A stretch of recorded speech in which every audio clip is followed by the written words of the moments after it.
Bismillahirrahmanirrahim. Assalamualaikum warahmatullahi wabarakatuh. Alhamdulillahi rabbil alamin. Allahumma sholli wa sallim wa barik ala sayyidina Muhammad wa ala alihi wa ashabihi ajma'in.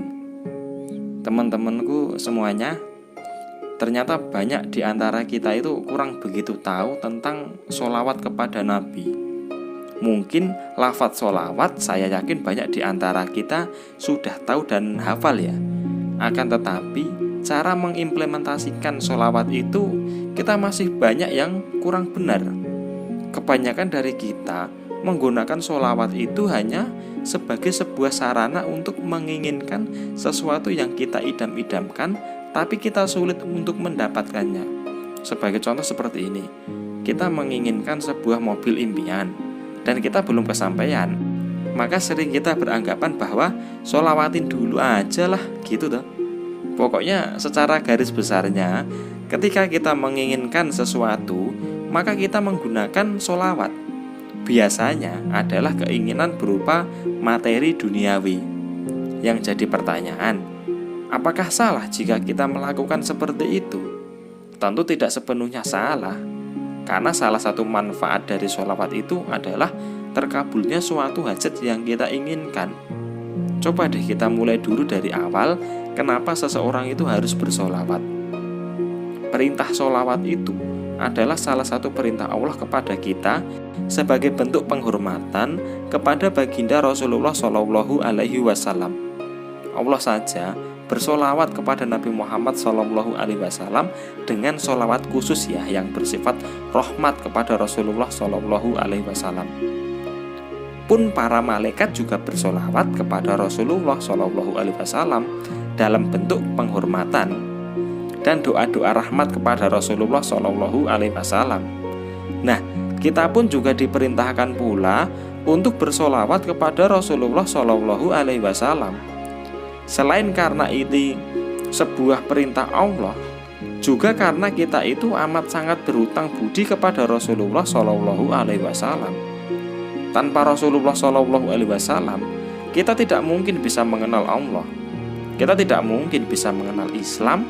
Dan sudah tahu sendiri ya, jika kita tersesat seperti itu, maka dampak apa yang harus kita tanggung di akhirat kelak.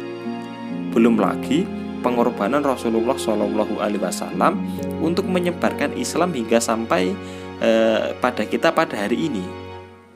Dan juga Rasulullah SAW lah yang mengajarkan kepada kita ayat-ayat Al-Quran.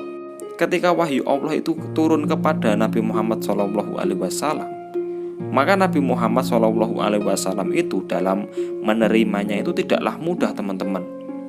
Pernah ya suatu ketika Rasulullah SAW mengendarai seekor unta.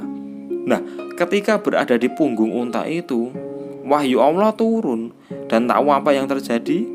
Saking beratnya wahyu itu, unta tadi sampai ambruk loh, karena tidak mampu menahan beratnya muatan yang ada di atasnya.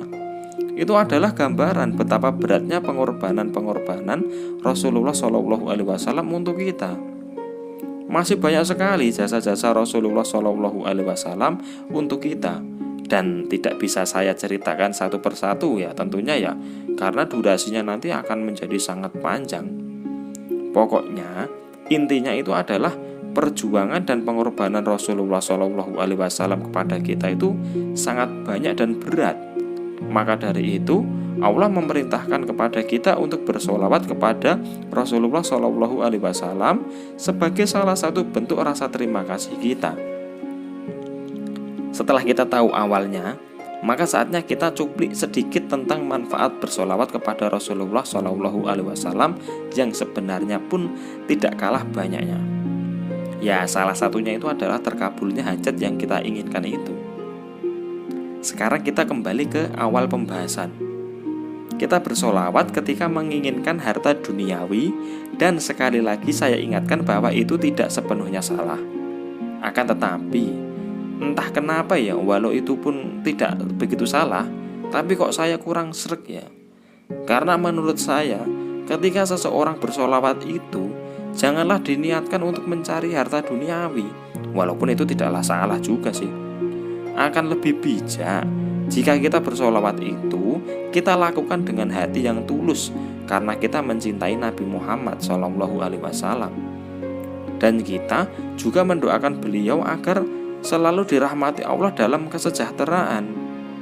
Kita bersolawat seolah-olah Nabi itu sedang berada di dekat kita gitu loh. Maka dengan cara yang tulus seperti itu, solawat akan membuat hati kita menjadi tenang. Segala hajat akan terpenuhi tanpa kita ucap-ucapkan, karena Allah itu maha mendengar dan maha mengetahui.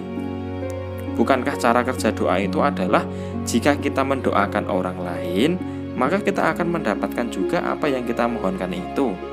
Dengan bersolawat, maka sama saja kita mendoakan kebaikan untuk Nabi, yang imbasnya kita pun akan didoakan juga oleh Nabi.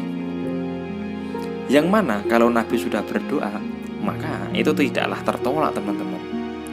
Jika kita bersolawat tapi hati dan pikiran kita tertuju pada mobil, tertuju kepada rumah, dan tertuju kepada harta duniawi lainnya, maka apakah kita tidak malu dengan Allah dan Rasulullah? Ya memang benar bahwa Rasulullah SAW adalah pemberi syafaat dengan izin Allah. Tapi haruskah kita mengambil kesempatan itu dengan cara yang kurang sopan? Rasulullah SAW itu makhluk mulia loh. Bahkan kemuliaan Rasulullah SAW melebihi para malaikat dan juga alam semesta ini. Coba tanyakan kembali dalam hati nurani. Tanyakan sesuatu bukan tentang boleh atau tidaknya, tapi tanyakan kepada hati, apakah dengan bersolawat kepada Nabi dengan embel-embel meminta duniawi itu sopan?